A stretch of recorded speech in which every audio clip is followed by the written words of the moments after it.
Hi, everybody. Good morning. Welcome to Ridgeline Consulting and Coaching, my YouTube channel or my Facebook page, whichever it may be. Thanks for tuning in.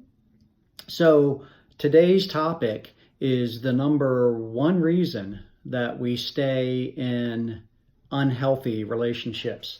And I guess before I get too far into that, unhealthy relationships, obviously we always just consider, our significant others, our wife, our partner, whatever.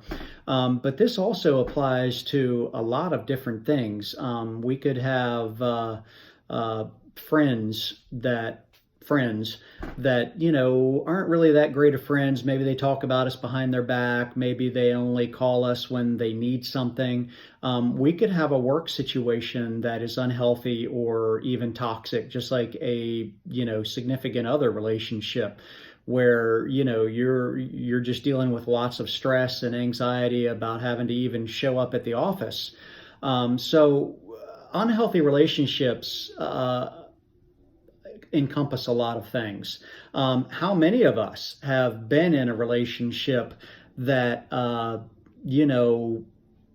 just didn't serve us, didn't support us, didn't confirm or affirm to us that we were happy and whole people? My hand's up, and I'm sure a bunch of yours are too. I have been in significant other relationships that, just maybe in the beginning were one thing and kind of morphed and changed into other things that didn't work anymore, that just became unhealthy. I have been in work situations that,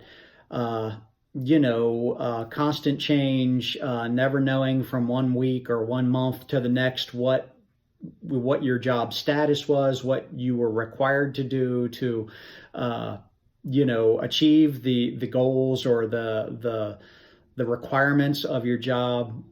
Constant change, stuff like that. Maybe people that were not kind to you, perhaps a boss that spoke down to you and made you feel like you weren't that great, or significant other for that matter. I've had friendships with people before that after a while I realized that I might have been the only person calling them. They only called me when they needed to use my truck or when they needed, me to come meet them somewhere and give them a ride. Just those kind of one-way relationships. While we have room in our lives for those kinds of things, they are unhealthy. You want a supporting mutual relationship, whether it's at work or at home or with your friends. And, the number one reason that we stay and continue to tolerate these kinds of relationships is fear. Fear.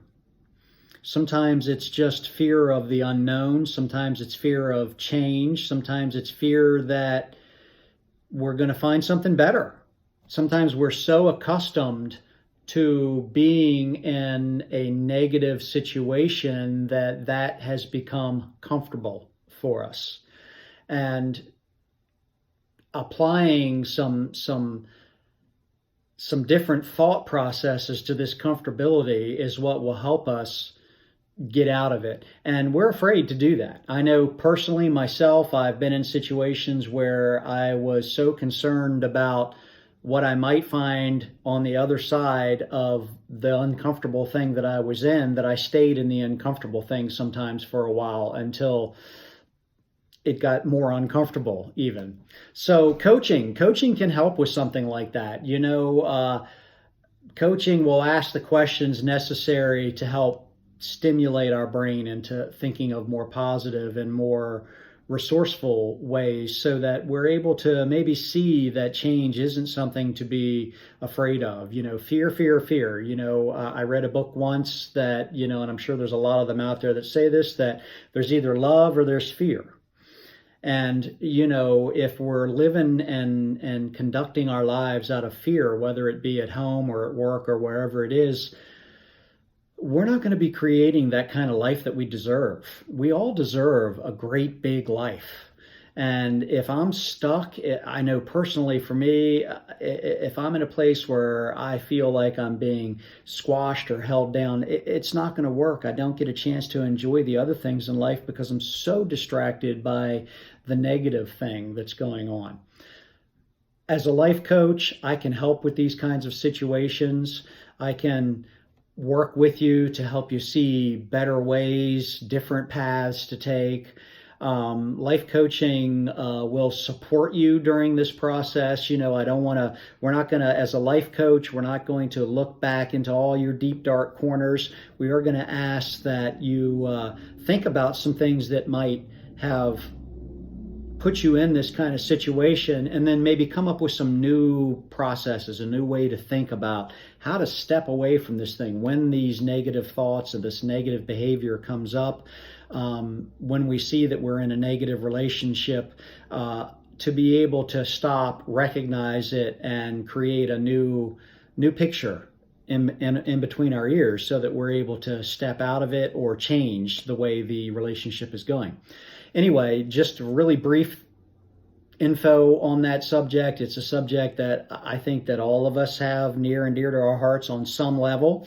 And I find that as a life coach, I'm able to maybe just help create some new methods of dealing with it. And it's very rewarding to do that. If you're interested in life coaching, if you're interested to find out more about this topic or other topics, please, you can leave a message here on Facebook or YouTube. I'm going to post this in both areas. You can also go to my website, ridgelineconsults.com.